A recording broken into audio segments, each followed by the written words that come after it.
Airport employees of Reddit, what is the strangest, funniest, scariest thing that happened at your airport? A little different, but I work avionics on F-22s in the Air Force. Most of the work is done outside. One day on mid-shift we get told to go inside, turn off the lights, and not look outside. Not knowing what the heck was going on, we obviously complied. Once everyone was inside, the big stadium lights that covered the entire airfield were turned off and all the entire airfield was dark. We heard low rumbling in the distance that was getting closer and rumors started flying. We were under attack. Aliens, you name it. Eventually we could hear 3 large planes fly very low overhead and be gone. After 15 more minutes we were given the go ahead to go back outside and back to work. To this day I still don't know what the heck happened. I would assume that it was a classified prototype they didn't want seen. Another one, this time from my dad. We're coming off a plane at Lagos Airport. It's 1992. I'm about 10 years old, so I wander around the baggage hall and find, in a secluded corner, a service lift with a bloody great hole cut out of the door. It's cordoned off so you can't use it. I ask my dad about it. A cleaner had been using the service lift one night after a shift to go back up to the departure area, where he could stash his trolley etc. Lift breaks down between floors. The emergency help button does nothing. This is Nigeria, remember, and of course it's way before mobile phones were even introduced. He pounds and pounds on the interior of the lift, but it's in a quiet bit of the airport, where no one goes. He's not scheduled to be on shift the next day. His colleagues come in and assume the trolley has been stolen as the cupboard is open, and it's not there. They carry on. When they try to use the service lift, it doesn't work. They don't hear their colleague, as he's trapped closer to the floor below than the one above. Trapped cleaner has now been in there 18 hours or so. He's desperate. He drinks the water from the mop bucket, still pounding on the lift, hoping someone will come. 24 hours pass. His family come to the airport to find out where he is. Their village has no telephone.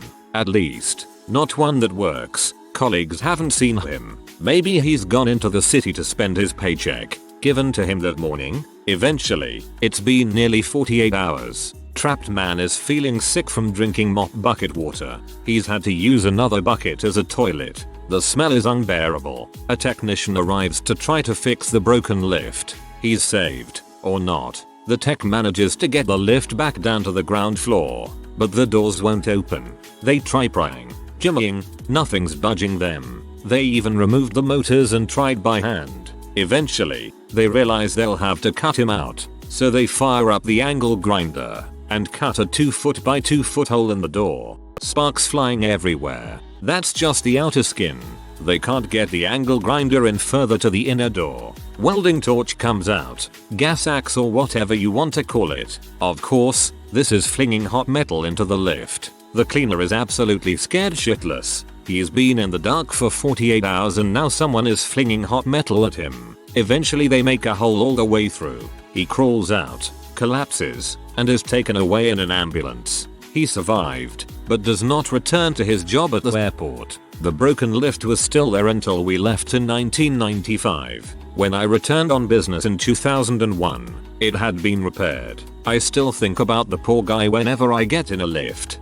That is one heck of a story. I cannot imagine being stuck for 48 hours in a lift and being so desperate that I am drinking the fricking mop water to survive. Feel better from thirst.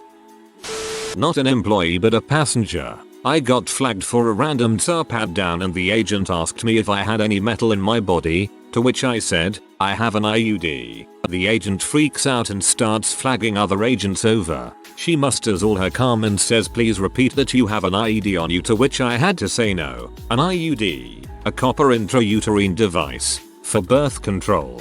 She didn't know what an IUD was. I bet you'll remember now. Not nearly as funny but similar misunderstanding of IUD. Grandmother, you better start taking birth control if you don't want to get pregnant. Me, well, I probably shouldn't tell you this, but I got an IUD. Grandmother, shakes head unbelievable. Drinking and driving. I work at my local airport. I live on a tiny island and this airport is smaller than our library, and just last summer we had a hurricane looming down on us. Everyone is getting packed up to evacuate. We're renting cars like crazy to people fleeing and we're trying to get them out of the storm area. I was out checking on the cars we had and when I walked back up there was a man sitting on a bench out front with an apocalyptic looking storm bearing down on us. Wind whipping everywhere. Just soulfully playing the trombone. No idea where he came from or what he was doing but it was surreal. Like something out of a David Lynch film. I'm pretty sure he was just doing his job. Worked at Perth Airport until recently. Most flights in Perth go to Bali and you see some right characters. Weed. Bali bogans. A Jetstar flight was delayed by 7 hours and a woman and her husband used the time to get absolutely s-faced. The woman fancied a cigarette and rather than go outside and go through security again, lit up in the middle of the duty free. My colleagues quickly tried to stop her, but she told them to frick off. Cue airport police. $10,000 fine and no flight to Bali. Should have listened to the staff.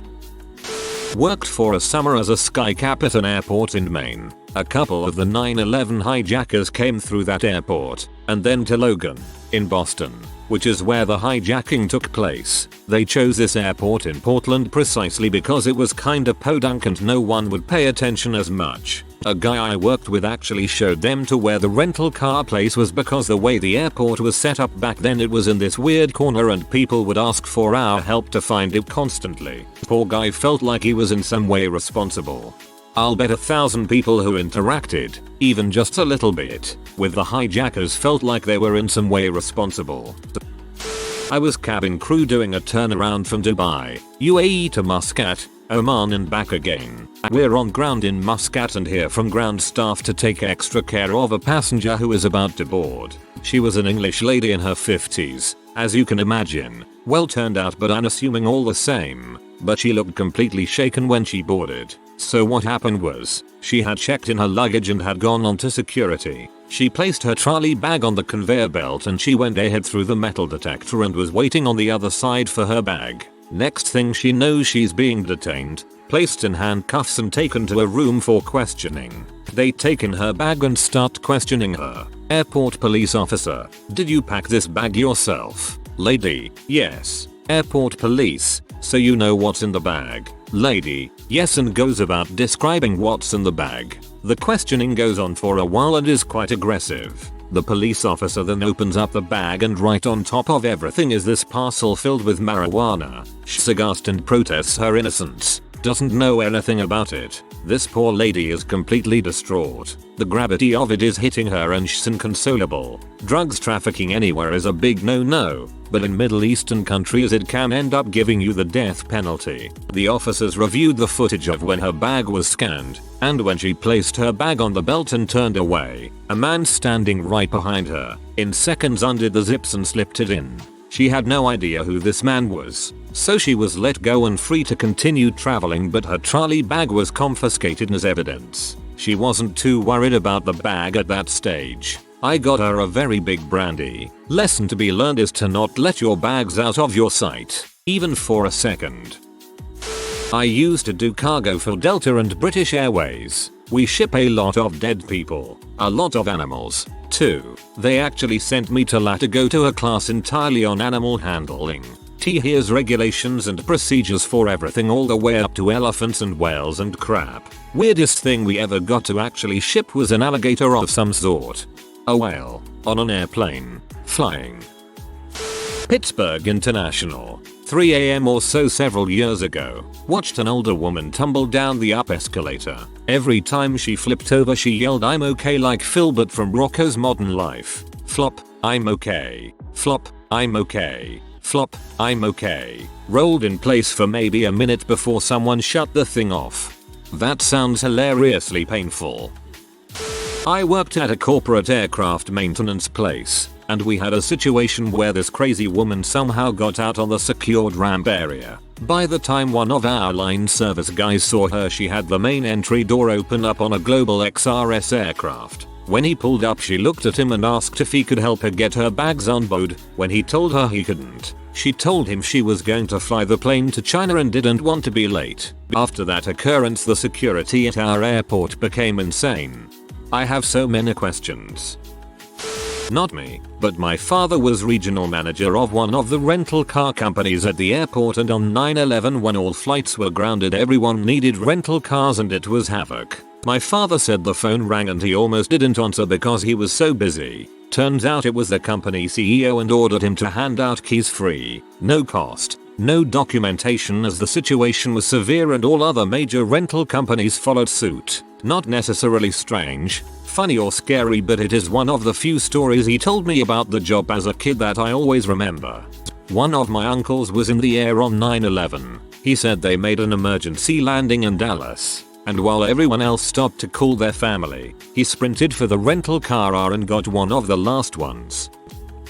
I used to work on the ramp for UPS and we had a couple incidents in my time. One of our small aircraft was on approach and had an issue with his hydraulics. The pilot turned off his automatic systems to fix the issue manually, with no warning to tell him otherwise. He landed the plane without landing gear. Told this story before, but we used to ship crates of bees in our system. A box broke loose mid-flight in a Beech 99. The pilot had to declare a state of emergency, take the plane as high as it could go to subdue the bees, and then land as quickly as he possibly could. We had an employee mangle his hand trying to attach a tow bar to the front wheel. Blood was freaking everywhere and that crap was never the same. But the scariest might not be what happens at an airport, but who works at the airport ramp at 2 AM. During my 3.5 years there I worked with 3 separate attempted murderers. One guy got into an argument at a local college and shot someone in a classroom. Another beat his girlfriend's 3-year-old daughter to death. He's currently on Arizona death row. And most heart-wrenching for me, one of my friends, a dude who I was super cool with and I thought of as super nice, was involved in a robbery that went south. His partner ended up stabbing the woman they were trying to get money from. Then the two of them went on the run and his partner murdered him before killing himself. It was a dark time. A school friend's father worked on passport control at Gatwick in the mid-80s. In those days passports were often handwritten and had spaces for things like distinguishing features. One day a young woman presented her passport to him, and he opened it and compared the photo, and then paused before saying, "This is a bit unusual." He showed her the open passport which read in part, "Distinguishing features, Big T." She exclaimed, "My bloody brother, I'll kill him." LOL, that's pretty funny. Wait, what? Not an employee. Dad ran a business in Missouri and hired a mechanic who ended up being horrible. Left his tools everywhere. Trucks he worked on would break down. Everything was covered in oily fingerprints, etc. Employee was fired and forgotten.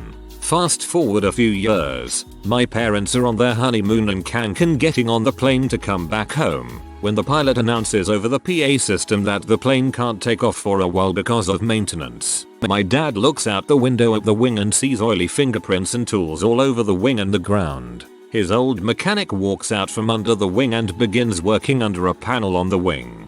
Dad gets super worried and wants off the plane immediately. Not me, but a friend. He used to work refueling planes. Most days during lunch he would sit in the airport and do some people watching. Anyway, a cart with a bunch of baggage rolls by and the bag on the end falls off without anyone noticing but him. After some time security is notified of the unknown bag.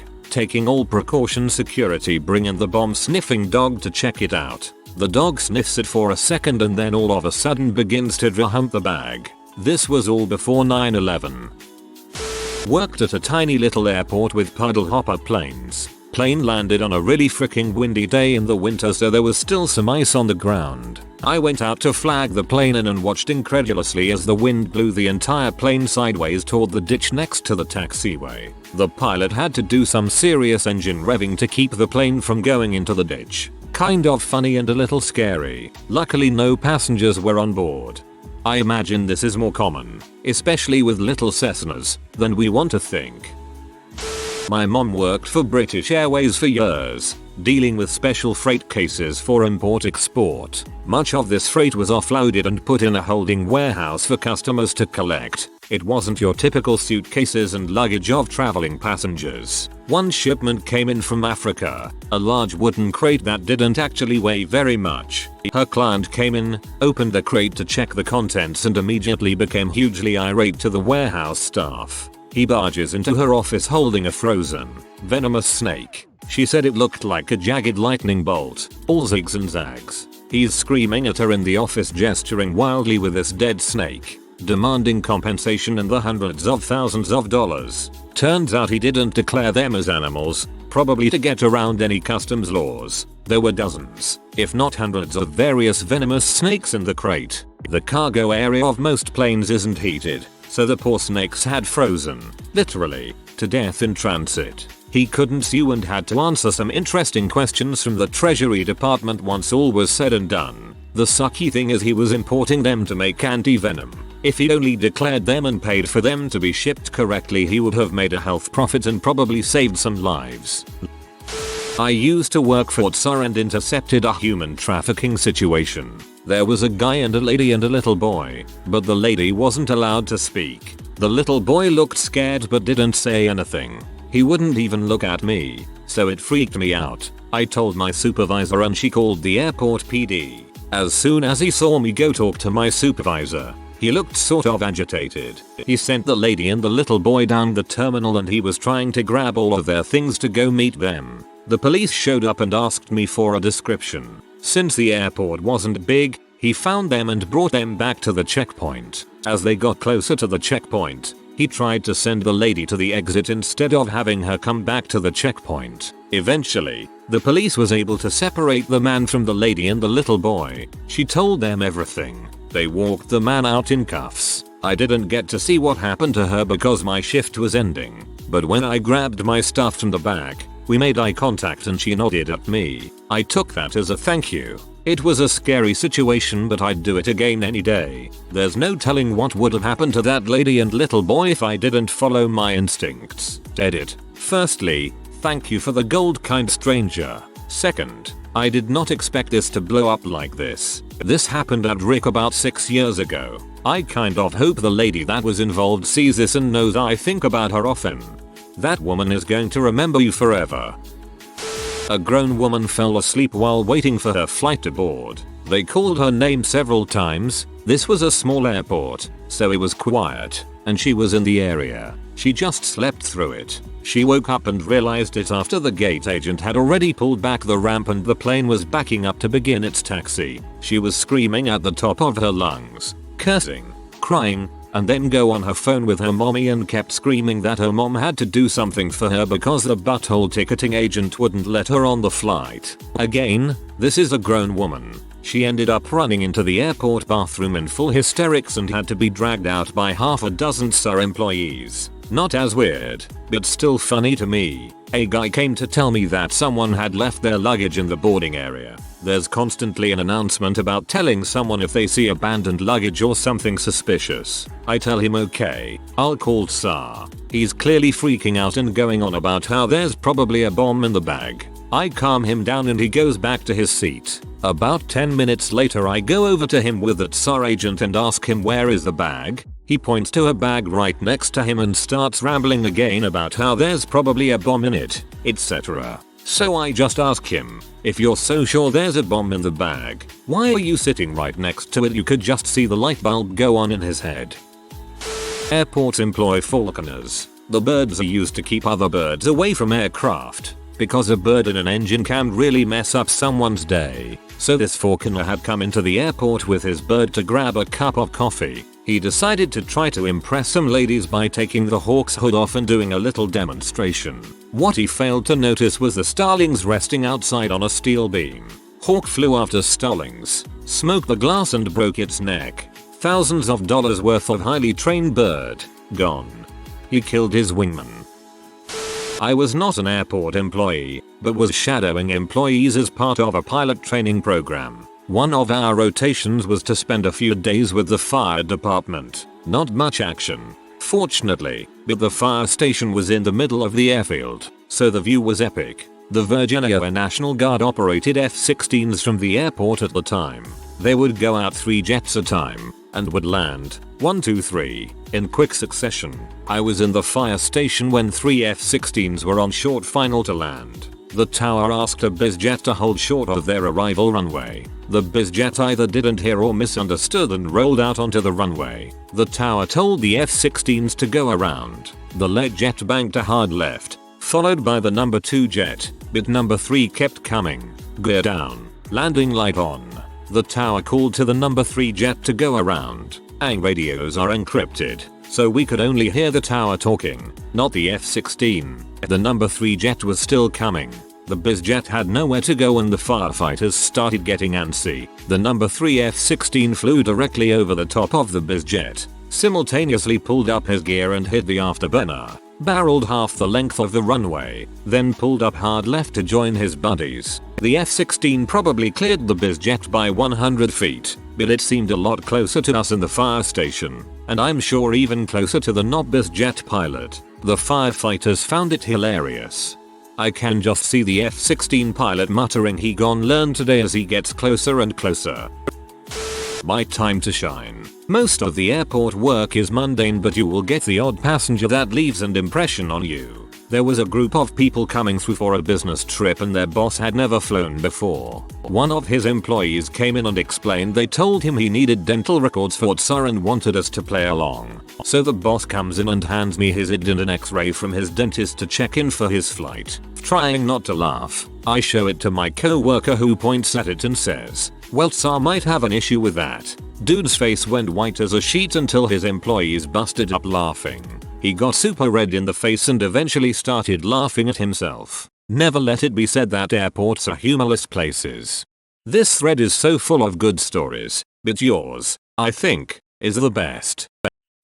A 767 from our neighbors here on the ramp took a turn too sharp on the taxiway in winter and got stuck in the snow mud. It was stuck there for 36 hours while they brought in their ACMS guys from their main hub to try and get it out. Meanwhile, 80,000 plus lbs of Amazon orders and other stuff important enough to burn jet fuel to move just had to sit. I can't imagine what it cost them to recover it all in the plane. I can't imagine what it cost. Aviation in a nutshell. If you are new to the channel, you can subscribe. I publish new videos every day. Until then, check another video.